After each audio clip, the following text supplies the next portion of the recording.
Antes de começar o vídeo, deixe o seu like e se inscreva.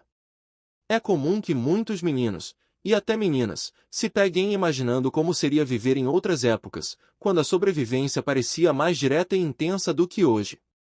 Nesse sentido, piratas, pistoleiros, mercenários e cavaleiros são frequentemente vistos como aventureiros corajosos, mas será que a vida dessas figuras era realmente assim? Entre a realidade e a ficção, muito do lado tedioso e difícil da história acaba sendo deixado de lado, o que cria uma imagem romântica. Para entender melhor como era realmente a vida de um cavaleiro medieval, confira esses 5 fatos pouco conhecidos. Primeiro, eles eram um dos 3 tipos de soldados da época.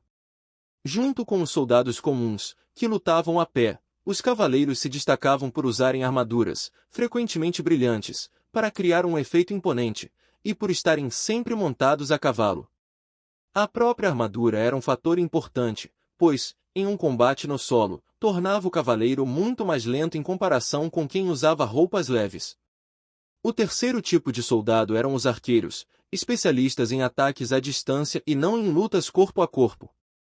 Cada um desses grupos seguia uma organização militar específica e ocupava uma posição hierárquica nos exércitos, sendo raro que agissem de forma independente, ao contrário do que se vê em filmes e séries. Segundo, o que era necessário para se tornar um cavaleiro? Nem todos podiam alcançar esse título, apenas os ricos e aqueles de famílias influentes tinham essa chance. Isso porque, além do privilégio de lutar em nome do rei ou rainha, o cavaleiro precisava de armas, provisões e armaduras, itens caros que estavam fora do alcance dos mais pobres. Além disso, era comum que o aspirante passasse primeiro por 7 anos de treinamento, seguidos de mais 7 anos atuando como escudeiro de um cavaleiro experiente. Contudo, essa prática variava de acordo com a época e o país, foram muitos séculos e diferentes tradições ao longo do tempo.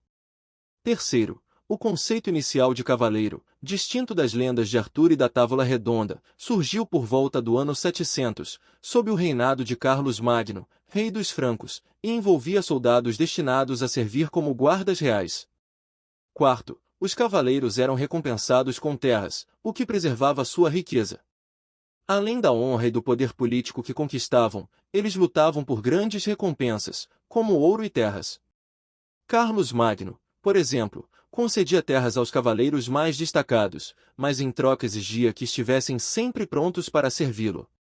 Essa prática continuou por cerca de 700 anos, tornando a carreira de cavaleiro algo hereditário, daí a criação dos brasões familiares. Quinto, séculos depois, entre os séculos XI e XIII, a Igreja Católica formou várias ordens de cavaleiros para sua proteção. Uma das mais conhecidas foi a dos Templários, que geralmente vestiam mantos vermelhos com cruzes brancas e lutaram, sobretudo, contra os árabes, chegando a estabelecer uma base em Jerusalém. Em uma famosa batalha, a de Montizarde, apenas 500 templários venceram mais de 25.000 muçulmanos. Outra ordem importante foi a dos Hospitalários, que usavam armaduras negras com cruzes brancas e se dedicavam a proteger os doentes, feridos e vulneráveis nas regiões de conflito. O contato próximo com os árabes foi crucial para o avanço de conhecimentos em medicina e matemática, bases importantes para a tecnologia moderna.